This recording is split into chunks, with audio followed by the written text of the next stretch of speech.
देश के रक्षा मंत्री आदरणीय श्री राजनाथ सिंह जी, जम्मू कश्मीर के मुख्यमंत्री श्रीमान उमर अब्दुल्ला साहब, सीडीएस श्री अनिल चौहान जी, जम्मू कश्मीर सरकार के मंत्री श्री जावेद अहमद राणा साहब, दूसरे मंत्री श्री सतीश शर्मा साहब, जम्मू के माननीय सांसद Shri Jugal Kishore ji, army commander lieutenant general Sukhendra A Kumar, इस समारोह में उपस्थित भारत सरकार तथा जम्मू कश्मीर प्रशासन के सभी अधिकारी, सेना के सभी ऑफिसर्स, सभी वेटरन्स, पूर्व सैनिक, उनके परिजन, वीर नारियां, भाई और बहनों, सबसे पहले मैं आप सबको नववर्ष, मकर संक्रांति तथा लोहड़ी की बहुत बहुत शुभकामनाएं देता हूं, बधाई देता हूं तथा निस्वार्थ कर्तव्य एवं बलिदान के प्रतीक सभी वेटरन्स को शीश झुकाकर नमन करना चाहता हूं। अखनूर की यह धरती हमारे वेटरन्स के असीम शौर्य के अमिट चरण चिन्हों से अंकित है। इस मिट्टी में 1947, 1965, 71 के युद्धों में वेटरन्स के पराक्रम और पुरुषार्थ की स्वर्णिम गाथाएं गूंज रही हैं। अभी माननीय रक्षा मंत्री जी ने एक म्यूजियम का इनॉग्रेशन किया। वो दृश्य देखने के बाद निश्चित रूप से एक नए प्रकार का रोमांच जिसने भी उसे देखा होगा उसके शरीर में पैदा हुआ होगा। इस धरा को हमारे वेटरन्स ने अपने त्याग, समर्पण और रक्त से सींचने का काम किया है। आज का दिन संपूर्ण राष्ट्र को स्मरण दिलाता है कि अगर हम आत्मगौरव के साथ मस्तक ऊंचा करके दुनिया की तीसरी बड़ी आर्थिक ताकत बनने जा रहे हैं तो उसके पीछे हमारे वेटरन्स का तप भी शामिल है, उनका परिश्रम और बलिदान भी शामिल है। मैं देश के आदरणीय प्रधानमंत्री श्रीमान नरेंद्र मोदी जी तथा भारत के रक्षा मंत्री आदरणीय श्री राजनाथ सिंह जी के प्रति हृदय से कृतज्ञता ज्ञापित करना चाहूंगा, जिन्होंने वीरता और बलिदान के प्रति भूतपूर्व सैनिकों के सम्मान में हर वर्ष 14 जनवरी को इस पावन और पवित्र दिवस को एक बड़े उत्सव के रूप में मनाने का फैसला लिया है। इस दिन हमारी सशस्त्र सेना के प्रथम commander in chief field marshal KM. Cariappa साहब सेवानिवृत्त हुए थे। लेकिन यह भी बहुत बड़ा तथ्य है कि सैनिक तो कभी रिटायर होता ही नहीं है। उसका रण क्षेत्र अवश्य बदल जाता है, लेकिन राष्ट्र को वैभव के शिखर पर ले जाने के लिए उसकी जिम्मेदारियां कभी कम नहीं होती। अपने सेवा काल में रक्त से विजय गाथा लिखने वाले सैनिक रिटायरमेंट के पश्चात भारतवर्ष की संपन्नता और समृद्धि के उपाय करने में सदैव लगे रहते हैं, जिसे मैं समाज की सबसे बड़ी प्रेरणा शक्ति मानता। हमारे यहाँ तो हमारी संस्कृति में प्रार्थना भी की गई, वयम राष्ट्रे जागृयाम पुरोहिता, अर्थात हम राष्ट्र में आगे स्थिर होकर सदैव जागते रहें। इस प्रार्थना का जीवन स्वरूप मुझे अगर कहीं दिखाई देता है तो अपने वेटरन्स में नजर आता है, जो स्वयं भी जागते हुए राष्ट्रीय मन को सदैव जगाते रहते हैं और विशाल जनशक्ति को राष्ट्र निर्माण के लिए प्रेरित भी करते हैं।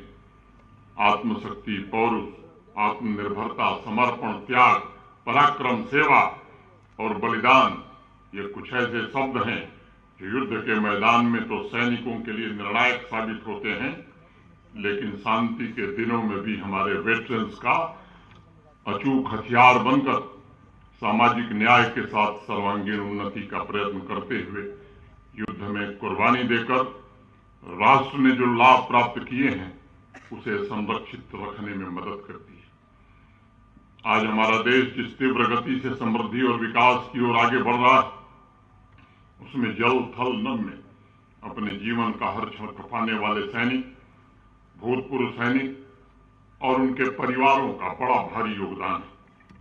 और निजी तौर पर मैं मानता हूं कि किसी भी राष्ट्र के जीवन में चहुमुखी प्रगति तभी संभव है जब वो सुरक्षा के प्रति निश्चिंत हो। सीमाओं पर तैनात सैनिक राष्ट्र की सुरक्षा और विकास दोनों की गारंटी है। और ऋग्वेद में तो हमारे ऋषियों ने यहां तक प्रार्थना की, उच्च यशो महते सौभाग्य, अर्थात महान सौभाग्य के लिए पूरे पौरुष के साथ उठो और उसे प्राप्त करो। इस संस्कार को जीने वाले वास्तव में हमारे वेटरन्स जिस प्रकार भारतवर्ष के हितों की रक्षा के साथ उसके सौभाग्य की रक्षा करते हैं, उसके लिए संपूर्ण राष्ट्र आपका सदैव कृतज्ञ है।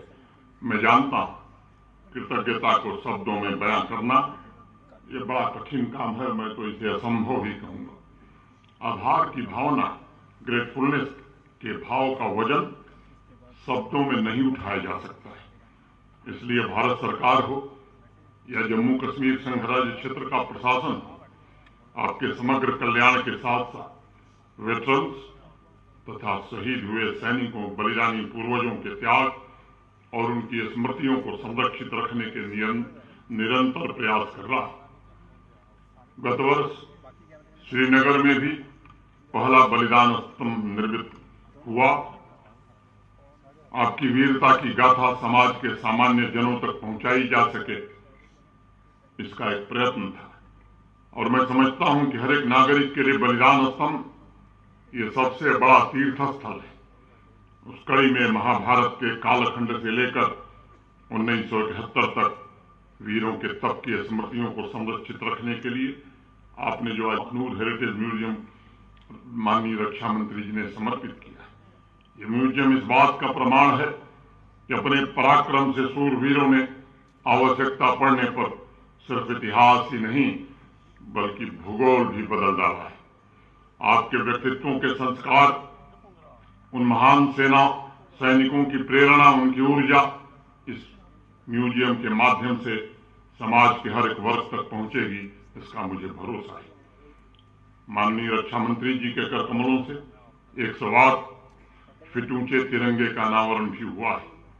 तिरंगे के आदर्श एवं मूल्य हमें अपने कर्तव्यों का सदैव स्मरण कराते रहेंगे, ऐसा मैं मानता हूं। अभी थोड़ी देर पहले मैं कह रहा था कि कृतज्ञता, ग्रेटफुलनेस की बात मैं आपसे कर रहा था। एक शहीद का घर मुझे लगता है किसी मंदिर से कम नहीं होता। यह भावना जन सामान्य के मन में होनी चाहिए, जिन्होंने देश पर अपना सब कुछ कुर्बान कर दिया, न्यौछावर कर दिया, जिन्होंने अपनी जवानी भारत माता की रक्षा के लिए समर्पित कर दी, उनके प्रति प्रशासन और समाज बिना कुछ कहे सिर्फ अपनी जिम्मेदारी निभा करके केवल कृतज्ञता ज्ञापित कर सकता है। और मैं मानता हूं कि दुनिया की कोई करेंसी, किसी करेंसी में वो ताकत नहीं है जो भारत के वीर जवानों को आपकी वीरता को तौल सके। सैनिकों के रक्त की कोई कीमत सरकार नहीं चुका सकती, लेकिन जरूर ये सुनिश्चित किया जा सकता है कि हमारे शहीद, हमारे वेटरन्स के परिवार सुविधा और सम्मान के साथ जीवन यापन कर सके। शब्दों की कृतज्ञता और जय जयकार नहीं, बल्कि उनके परिवार की खुशहाली का इंतजाम ये बड़ा आवश्यक है। मैं कह सकता हूं पिछले कुछ वर्षों में जम्मू कश्मीर प्रशासन ने अनेक ऐसे फैसले लिए हैं। मैं जानता हूं देश के दूसरे राज्यों की तुलना में यह अभी भी कम है, लेकिन आज से 3 साल पहले जो धनराज साहब के परिजनों को 5 लाख मिलती थी, उससे बढ़ा करके 25 लाख रुपया किया गया था। अभी जनरल सुचिंद्र ने ढेर सारी बातें बताई हैं, मैं उसके विवरण में नहीं जाना चाहता हूं। अभी मुख्यमंत्री जी ने आपको आश्वस्त किया है, राज्य सैनिक बोर्ड का मुखिया होने के नाते वेटरन्स के बच्चों की शिक्षा, दीक्षा, उनके बेहतर कैरियर प्रोस्पेक्ट के लिए भी मैंने अनेक निर्णय किए। वेटरन्स की हमारी बच्चियों की सिविल सर्विसेज की परीक्षा उत्तीर्ण करने पर डिफेंस में कमीशनिंग के पश्चात जो आर्थिक राशि मिलती थी उससे में कई गुना वृद्धि की गई है। गत वर्ष फरवरी में ही हमने निर्णय किया था कि हमारे जम्मू कश्मीर के जेसीओज और अदर रैंक्स के बच्चे अगर केएस एग्जाम पास करते हैं तो उन्हें भी सहायता दी जाएगी। इस तरह के अनेक फैसले लिए गए हैं समय समय पर। मैं उन फैसलों के विस्तार में नहीं जाना चाहता हूं, लेकिन आपको भरोसा देना चाहता हूं कि निश्चित रूप से पूरा जम्मू कश्मीर प्रशासन, ये राष्ट्र का भी कर्तव्य है और जम्मू कश्मीर सरकार और प्रशासन का भी कर्तव्य है। अनुकंपा की जो नीतियां हैं उन्हें भी काफी हद तक पूरी की गई हैं, जो रह गई हैं उन्हें भी जल्द पूरा कर लिया जाएगा। बच्चों के लिए 2 चिल्ड्रन हॉस्टल बनाने की बात कही गई थी, वो काम आने वाले दिनों में पूरा हो, इसकी कोशिश हो रही है। जम्मू के गांव धामवाल तथा श्रीनगर में पीरबाग में इनका निर्माण हो रहा है। नॉन गजेटेड पोस्ट के लिए अनेक रियायतें पूर्व सैनिकों के लिए जम्मू कश्मीर प्रशासन ने दी है। जम्मू कश्मीर पुलिस में भी अग्निवीरों की भर्ती के लिए 10% का आरक्षण रक्षा मंत्री जी आपके निर्देश पर किया गया था। 2023 जनवरी में विभिन्न वीरता और विशिष्ट सेवा पुरस्कारों के लिए जो वार्षिक राशि थी उसमें भी काफी बढ़ोतरी की गई थी। हमारे वेटरन्स तथा वीर नारियों के लिए जो भी उचित होगा, मैं समझता हूँ जो भी किया जाएगा वो कम होगा। आपकी हर एक जरूरत में हम सब शामिल रहें, ऐसी मैं ईश्वर से प्रार्थना करता हूँ और पुनः आपको भरोसा देता हूँ कि आपके हितों की रक्षा के लिए जम्मू कश्मीर प्रशासन कृत संकल्पित है। मैं जानता हूं कि जब भी कर्तव्य की पुकार होगी तब हमारे वेटरन्स देश के गौरव को आगे बढ़ाने के लिए हमेशा तत्पर रहेंगे। हमारे ऋषियों ने प्रार्थना की कृतम में दक्षिणे हस्ते जयो में सव्य आहति, अर्थात मेरे दाएं हाथ में पुरुषार्थ और बाएं हाथ में विजय हो। हमारे वेटरन्स का भी यही मूल मंत्र है। आप सभी के लिए मेरी ईश्वर से प्रार्थना है। मैं एक बार पुनः शीश झुकाकर आप सबको नमन करता हूं। आदरणीय रक्षा मंत्री जी का एक बार विशेष रूप से अभिनंदन करता हुआ मैं अपनी बात यहीं पूरी करता हूं। जय हिंद।